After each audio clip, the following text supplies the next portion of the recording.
Hello and welcome to our Friday edition of CMS Forex News. I'm your market analyst, Nick Nassad. Today is March 6, 2009.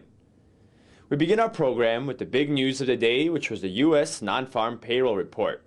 The report showed that the U.S. economy shed 651,000 jobs in February, figure that came in line mostly with expectations. January's figure was revised lower to show a decline of 655,000.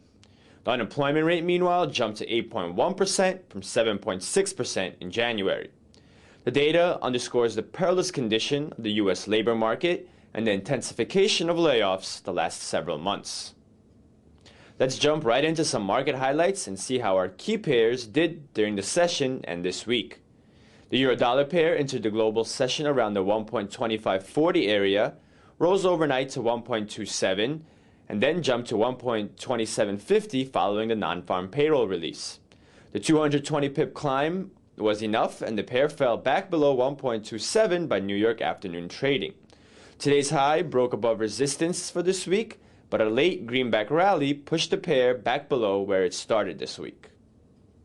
The pound-dollar pair also rose overnight, retesting its high from Monday near the 1.43 area. After testing that level, the pound had a sharp turnaround and gave up its gains as stocks in the U.S. fell and increased risk aversion in the New York session. Also, the pound will be pressured going forward as the central bank has announced plans to print money in order to bring down borrowing costs.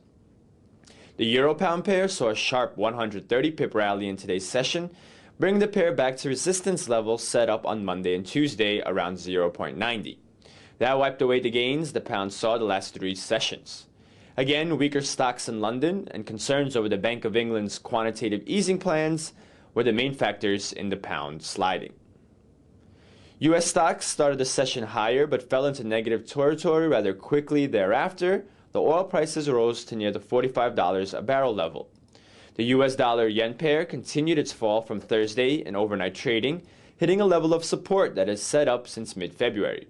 Following a non-farm payroll release, the greenback paired its earlier losses and was trading around the 98 level 1 hour prior to the close of the Forex markets for the weekend.